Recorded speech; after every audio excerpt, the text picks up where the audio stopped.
Welcome to the Online Business Launchpad podcast. I'm your host, Trudy Rankin. And recently I was listening to a podcast, a guy named Ed Gandia. He's got this high income business writing podcast, and he often has really interesting people on the podcast. And I was listening away and I suddenly realized that the person who was talking about something that really is close to my heart was talking about taking content and using it for more purposes than just the one that it was created for. And I've always in my own head thought of it as repurposing content. You're being frugal and careful in making one thing being able to be reused multiple times. But she was talking about it in a way that I went, oh, that's really fascinating, because she was talking about it from the point of view of not just repurposing, but transforming the content. And I thought, wow, I would love to have her on my podcast. And so today we have Jaclyn Schiff, is the founder of PodReacher and also the CEO of PodReacher. And in talking with her further and preparing for this episode, discovered some of the interesting stuff that she does and works with. And I'm going to let her explain it all to you as we get into the podcast. But it's just really interesting to me that you can take something that's like a common thing, repurposing it, and turning it into something that's actually really valuable. So welcome to the podcast, Jaclyn. Thank you so much, Trudy. I really appreciate being here.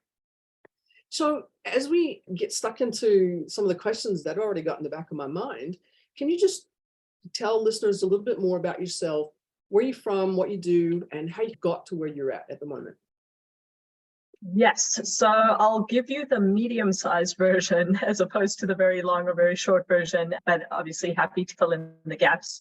So right now I'm speaking to you in Austin, Texas. I've lived here for about 18 months and moved here because I'd been living in Chicago for most of the last 8 years and was tired of the cold winter, and running an online business, I am able to do that. I just really appreciate being able that serve my life, not necessarily the other way around. So that's one of the things I really appreciate about what I do. But as you mentioned, I started this company. It's been about 5 years. So started it in 2018. And you know exactly what you said, and I really appreciate that you've absorbed some of my preferred lingo with it. I do have beef with the term repurposing. I feel like it really devalues the skill set of what it is, and so we can get into that later. But essentially what we do, so we're a niche content agency, and we take some kind of recording. So it could be a podcast interview like this, a video, a webinar, any type of recording. We don't really mind what it is. And we turn it into some kind of long form written content. That's really our specialty. So there's obviously many ways that you can repurpose for marketing purposes, and social media is a big one. That's not really a piece that we touch unless it's like a LinkedIn update. But that's just what we do. The story of how I got there, I'm one of those people who has a very non-linear career path. If you look at it, you might think, what was going on, but it doesn't really all connect. But it definitely led me here, and the dots connect from where I started to where I am. So I actually started in journalism. I was a global health journalist. So the pandemic was very fascinating to watch. But to have that as a background, had also worked in PR and communications. So I've always really content and content strategy. And I find that very interesting. I just connect with the written and spoken word. I've loved podcasts. It's personally been a way that I've learned a lot professionally throughout my career. And what I noticed just before I started the business is that there were a lot of people in the podcasting space. And again, just because I have an affinity towards it, I was paying attention, wanting to turn their podcasts into blog posts or articles. So obviously I'm like, oh, that's like journalism, where you will interview a person and then write it up, inverted pyramid style, and all these things. And so I thought, that's interesting. People are going to be podcasting more. People are probably going to want to market that podcast more. And so that was really the start of the business. And as I mentioned now, we don't just work from podcasts, and I'm happy to speak more to that, but that's the gist of it. I'm smiling just a little bit because in some of the conversations we've had back and forth, we've talked about starting out focusing on podcasters. Do you want to just talk a little bit about your journey from focusing just on podcasters to widening out to a wider audience and the why behind that? Yeah, definitely. And this has been like an evolution just for me as a business owner, and certainly it's changed the business. And I think, to be perfectly honest, the name PodReacher doesn't really do us any favors at this point. I feel very attached to it, but I do think at some point it needs to change. So essentially, like I said, started with podcasts because I saw that those casters were asking for this. And I thought, yeah, there's definitely an opportunity to do that. And this is going to be so much better for your SEO than just writing a page with a 250 word brief description, or even just putting the transcript on the page. And so we started with that, but quickly, I'd say within the first year of the business, I realized, okay, there's a lot of different types of podcasts. There's people that are doing it as a hobby and like talking about the date that they had last night. And then there's people that are doing it to market a business. And so I really wanted to focus on the people who were using it more as a marketing tool, because that also suggests that they have budget to spend on marketing and could pay for the services. So the evolution was probably, okay, I realized it's a business that is creating a podcast and it's a marketing expense. And then the more I worked with that type of customer, the more I realized, oh, we're missing out on an opportunity because they're doing all different types of recordings. And so some of them would actually ask, they'd be like, it's not a podcast, it's a webinar. Could you do something with it? And so it happened pretty organically. And once we'd done a couple, I realized, okay, we're really going for a certain type of customer, and all they need is a recording. They don't need to have a podcast. And maybe they don't even have recordings of their own. Maybe their executives are on other webinars or presenting at conferences. And so it also broadened the scope of people that we could work with. I think that's really interesting because my mind immediately goes to some of my past nonlinear career stuff where I used to go to conferences that were focused on a very particular sort of niche. And the speakers would do these amazing presentations.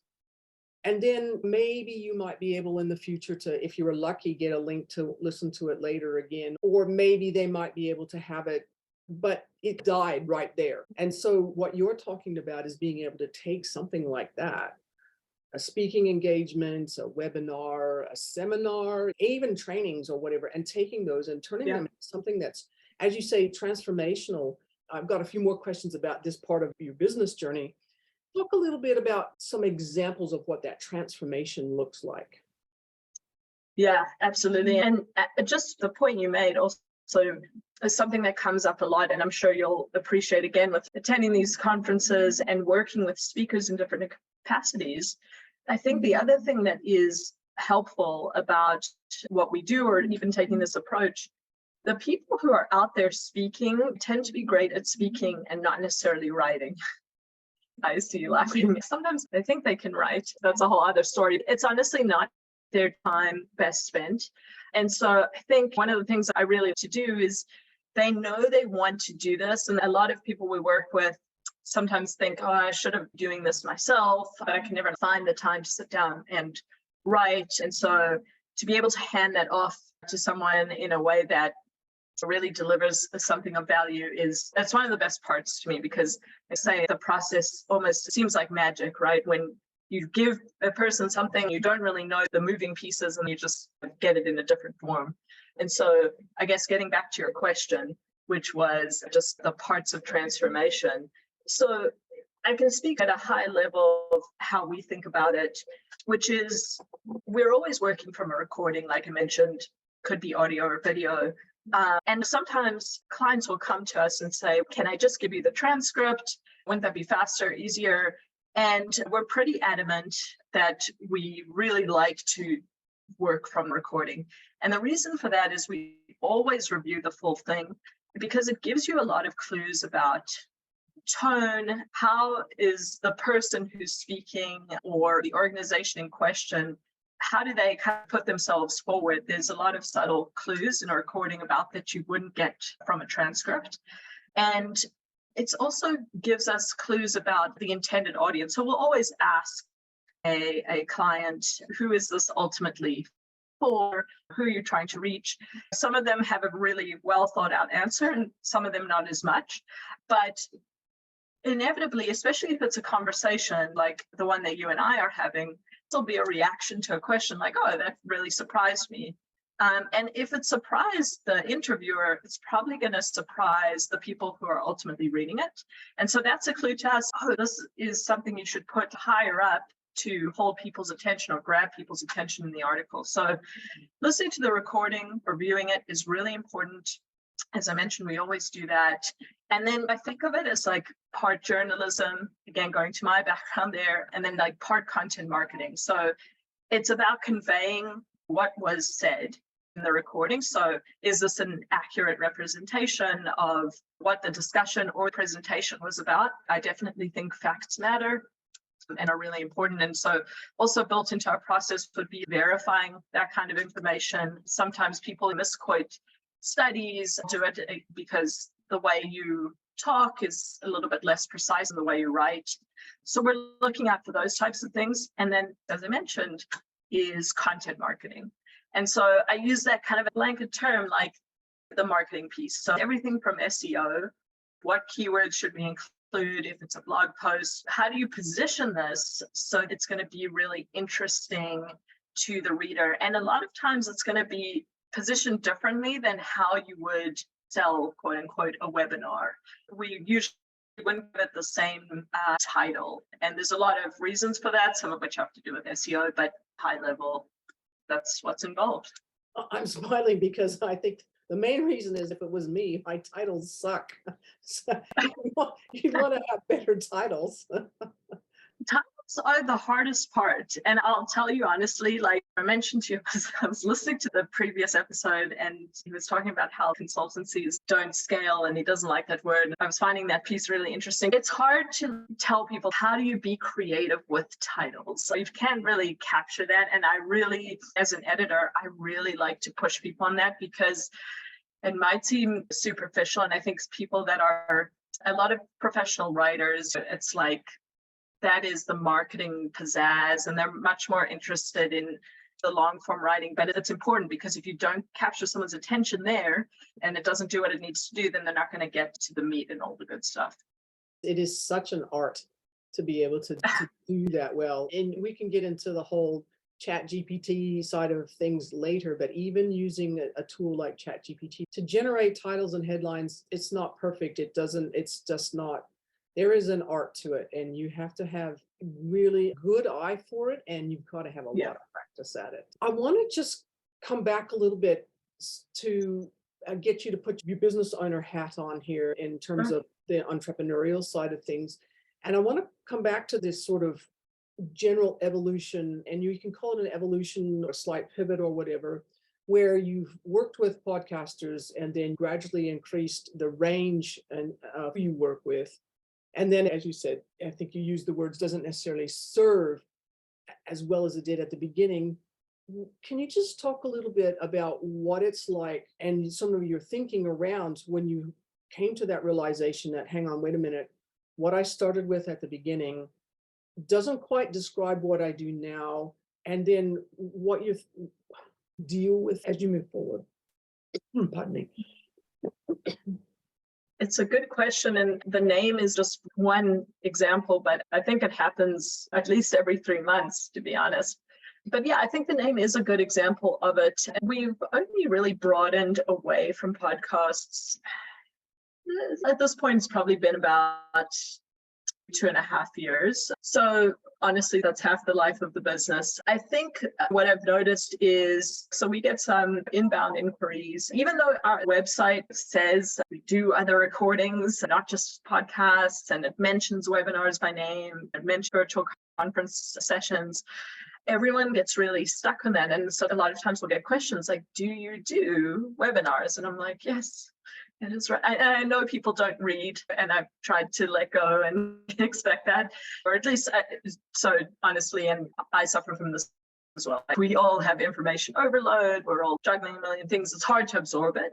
But it happens with a frequency that I'm just like, no, I think people really get stuck on the name. And then just last week, I had a conversation with one of our clients, and he said something, and I said, because they don't do podcasts, I actually just record internal conversations with different executives, and they don't even publish those. They just send it to us. And it's really just part of their content creation process. And he said something which triggered me discussing with him. And I said, yeah, our name doesn't do us any favors. And he's like, no, it really doesn't, because you're really doing all this content curation in a way, and it's so much broader. And that for me was a light bulb where, someone who's in it with us and sees really the possibilities is saying your positioning is wrong. So that's been an insight.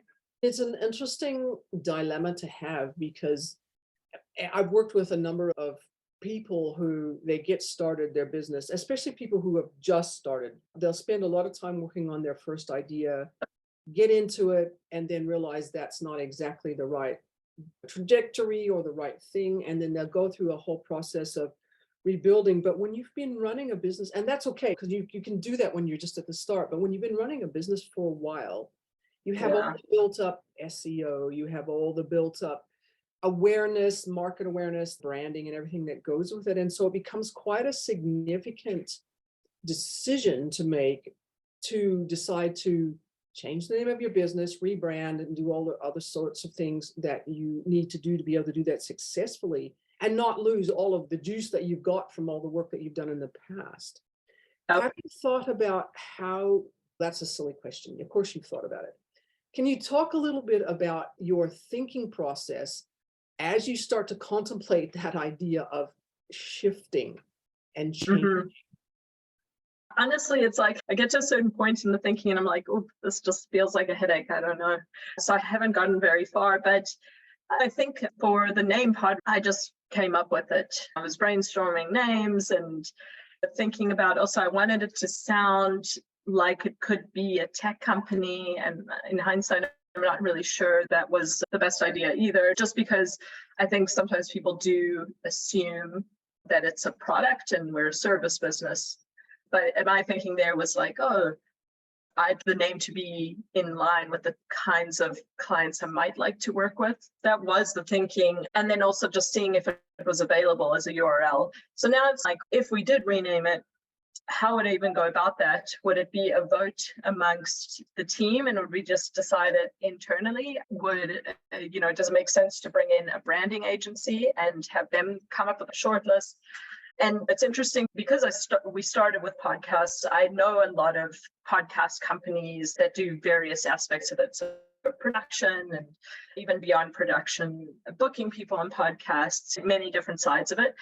And I've also noticed in the last few years that some of the companies that have popped up are deliberately not using podcast in their name, which I think is interesting. And one or two of the founders or business owners that I've spoken to, I've mentioned my dilemma with the name, and then they've said, yeah, no, we deliberately avoided it in case we go beyond podcasts one day.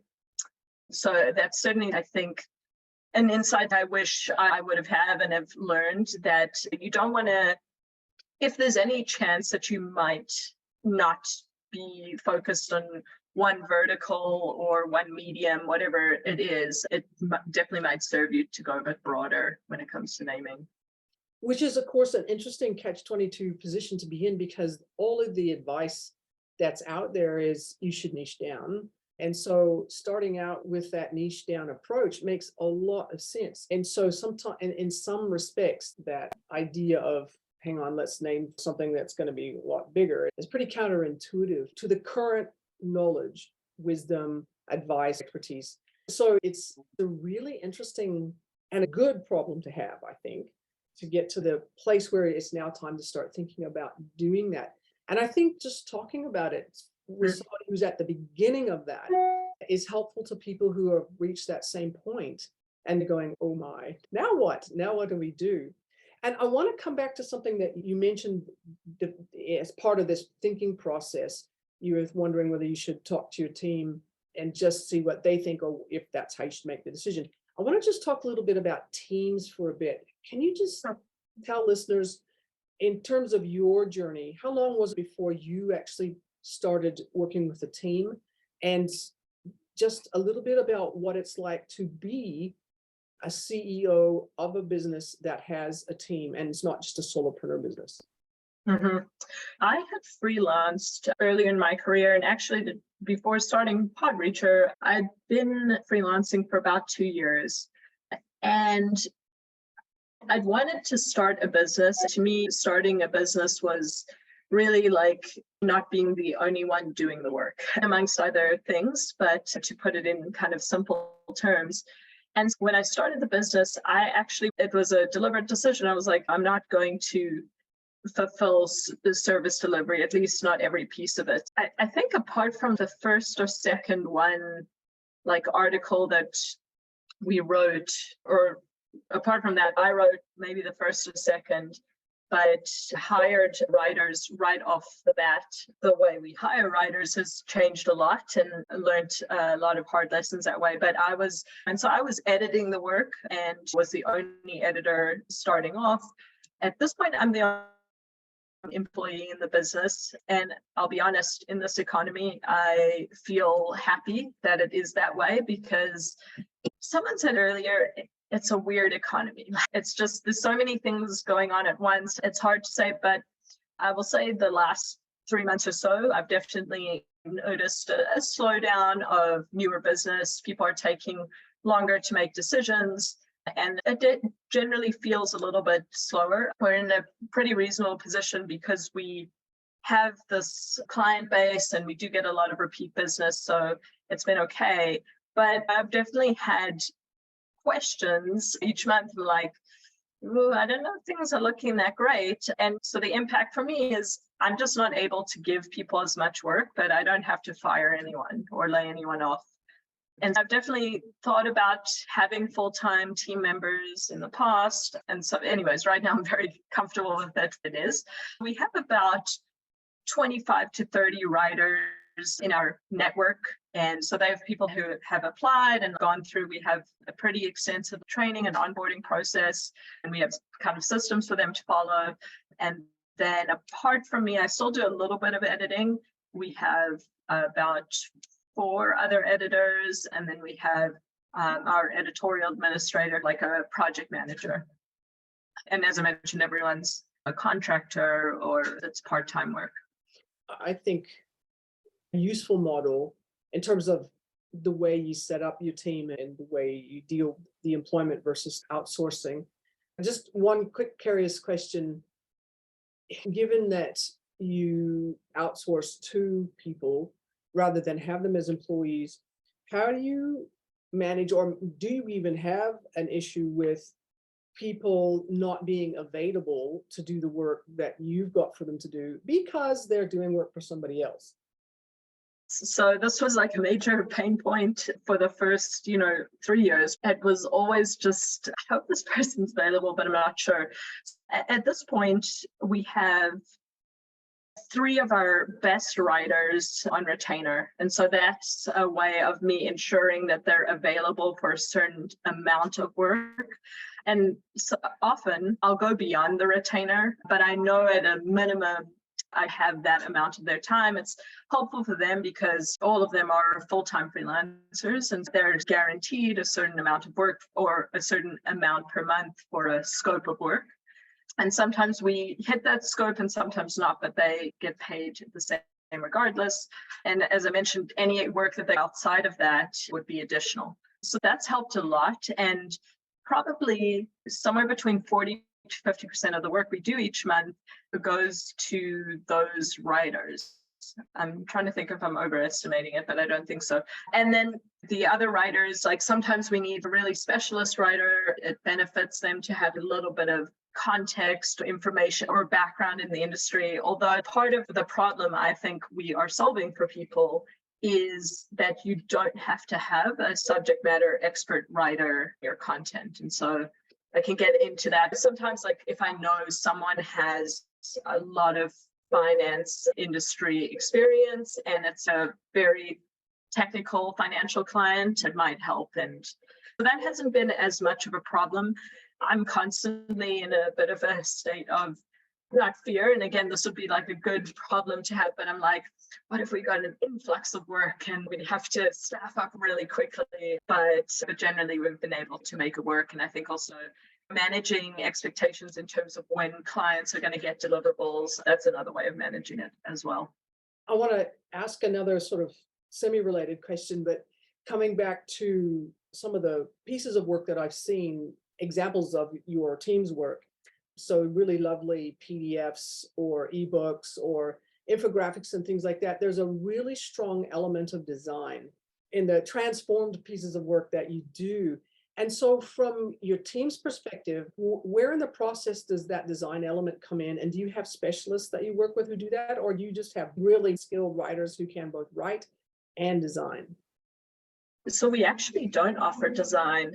And that was also a deliberate decision or decision made early on. The reason is, once again, like we narrowed it down to a type of client that we generally work with. Most of them had either a preferred design vendor or designers in-house that were familiar with their style and brand guidelines and all of that. And it wasn't requested that much. I'm a words person. I'm not as much a design person. And so I felt, okay, if we're going to add design, someone else has to do that and not me. I feel like I don't really have an eye. So the stuff we were looking at was all just designed by different teams and all of that. But what we do is hand pick. So let's say we're creating an ebook for someone. A lot of times what I think can be tricky for folks is translating some of the concepts into design. And so what we do is, in addition to the written piece, offer ideas for call out boxes. And these are things that are specifically for if you're designing the piece. So we'll take the information and massage it in a certain way. So it might not even be presented this way on a slide. Let's say we're talking about a presentation, but we'll draw together concepts that could maybe make for a chart or just a few bullet points or something like that. So we give you tools so that it can look really good, but that's on you. It's an interesting aspect because for anybody who's ever read a good children's book, the picture has to marry really well with the text. The two of them together actually add an extra level of synergy or create synergy, and it gives you an extra level of comprehension or understanding. And the same can be said for a good, in the world of business, a good infographic chart or whatever, pardon me. And so having that aspect as part of transformation of the information is really quite interesting. And it's part of that whole transformative aspect of it because it's taking it up to another level. So that's interesting. I want to just come back to something that you mentioned at the very beginning as we start to wrap up the session. And you mentioned, you used these words, you said work serves life as part of the meaning for why you do what you do and why you really like online business. Do you want to just unfold that just a little bit for our listeners? Your listeners can probably hear, I didn't grow up in the US. I've lived here for 25 years at this point. So I'm always amazed when people pick up an accent, but I guess it's there or whatever. But I grew up in South Africa, lived in different places, seen a bit. And the one thing with the US is it can be a place that is very live to work. And especially, so I started my career in Washington, DC, and incredible and fascinating place as that is to live, that it's very, everyone's all about what do you do? And I think as you get older, different things become important. And I think for me, realizing how much environment can influence the boundaries we set with work is something and I can't pinpoint an exact moment or something, but it's just something that I think in the last, especially 10 years, I've become conscious of. I think also once you find your path professionally a little bit, you can contemplate these questions. Okay, like how much do I actually want to work and all of that. And so there's, I think, certain cities and places where that is a stronger ethos. What I really like about Austin, so because the weather is pretty good year round, it's a very outdoorsy place, especially since the pandemic, the population here has grown. You've got a lot of smart, forward-thinking people here, but people also care about lifestyle and having fun on the weekends.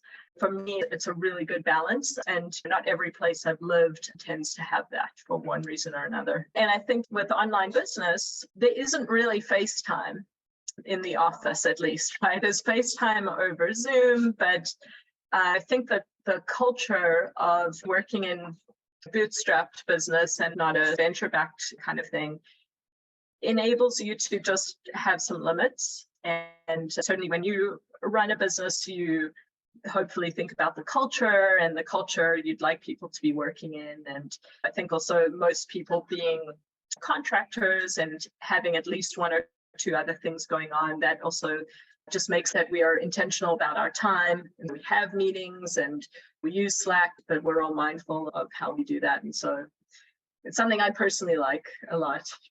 It's actually really important because even if you're living to work, the best way you can succeed at doing that is to have a really decent life that lets you de-stress, decompress, think about other things, be parts of other communities, or be part of other communities, and bring all of that rejuvenated energy back to your work. So it's a cyclical, circular thing that's important, so that you need to focus on all aspects of your life.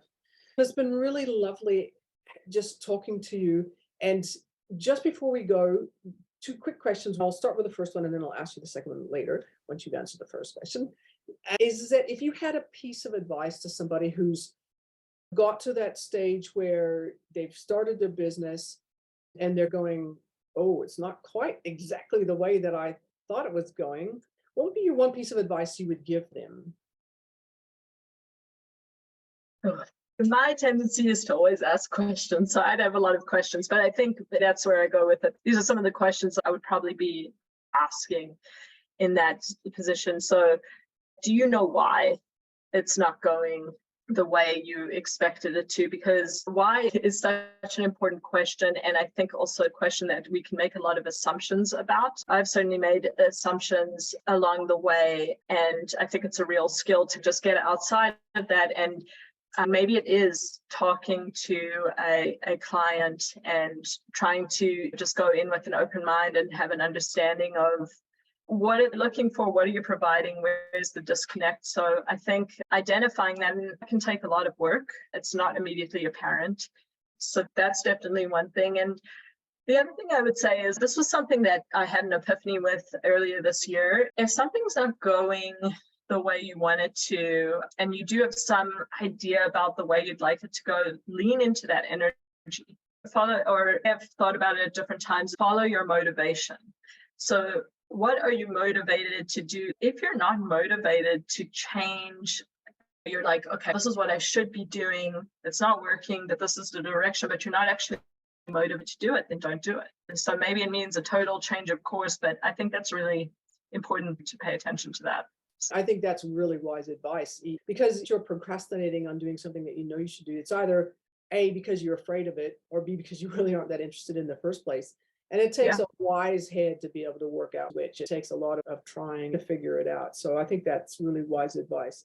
So if people were interested in either reaching out to you, getting in touch, or maybe accessing some of your services, where would they go? So PodReacher.com is the best place to get a rundown. And remember, we don't just do podcasts, as you'll see if you go there. But so that, or otherwise, I'd be happy for any listeners to reach out to me directly through LinkedIn. I think that's how we connected, Trudy. You can probably attest to the fact that I'm not always the fastest to respond, but I do respond. And I'd love to connect with people on LinkedIn. That's fantastic. So PodReacher.com. And if you're interested in information transformation of whatever form it is, and it's helpful if it's spoken, and in terms of the information download sides of things, reach out to Jaclyn. And Jaclyn, thank you so much for being on the podcast. Thank you, Trudy. I really enjoyed our chat. You made me think about some things that I haven't thought as much recently. This was great. So thank you.